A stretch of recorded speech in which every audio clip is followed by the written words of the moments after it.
આપણે બનાવી છે ઈડલી. અત્યારે બેટર પલાળી દઈએ.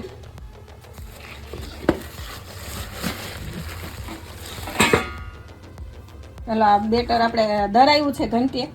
એમાં 3 ભાગના ચોખા, 1 ભાગની અડદની દાળ અને 1 ચમચી મેથી દાણા દળાવામાં જ નાખી દીધું હતું. હવે એમાં નાખશું 1 વાટકો છાશ, ખાટી છાશ નાખવાની.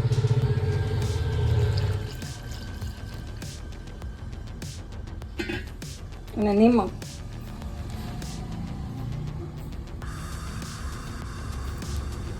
આ 4 ચમચી નાખ્યું નિમક. હવે આપણે આ પાણી ગરમ કર્યું છે એ ગરમ પાણી નાખવાનું બેટર પલાળવામાં. થોડું થોડું નાખીને પછી પેલા હલાવી દે.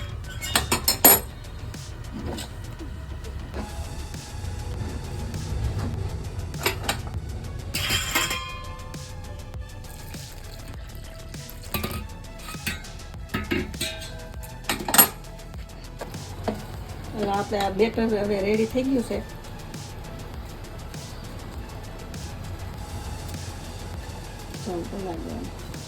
આ અત્યારે સવારમાં પલાળ્યું છે.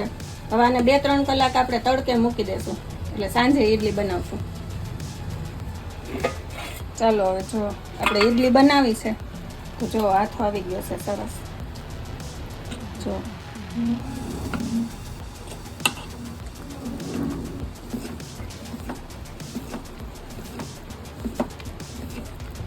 આમાં આપણે અલગથી થોડુંક કાઢીને પછી આમાં સોડા નાખીને પછી ઈડલી મૂકવાની.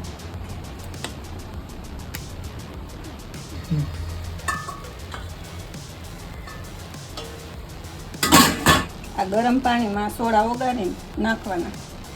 એ પાણી સારું જ મૂકવું હોય એટલે 2 ચપટી સોડા નાખવાના.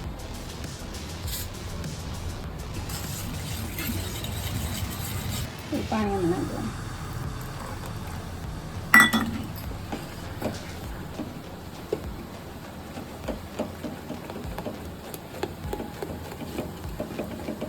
આપણે ઈડલી સ્ટેન્ડમાં આપણે તેલ લગાડી દેવાનું.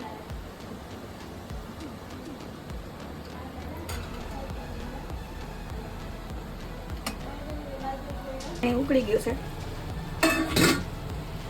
તો ઈડલી સ્ટેન્ડ મૂકી દે.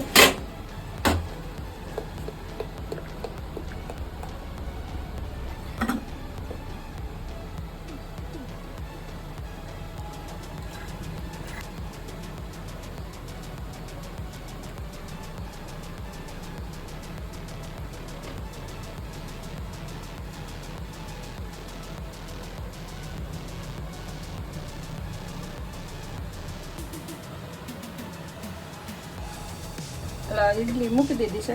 હવે એને બંધ કરી દઈએ. ચાલો ઈડલી આપણે હવે જોઈ લઈ.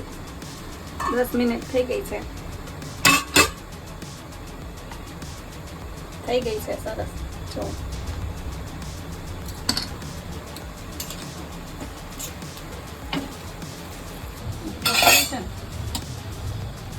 થોડીક ઠંડી થાય પછી કાઢી લઈ.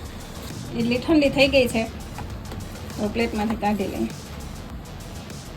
જો સરસ સ્પોન્જી.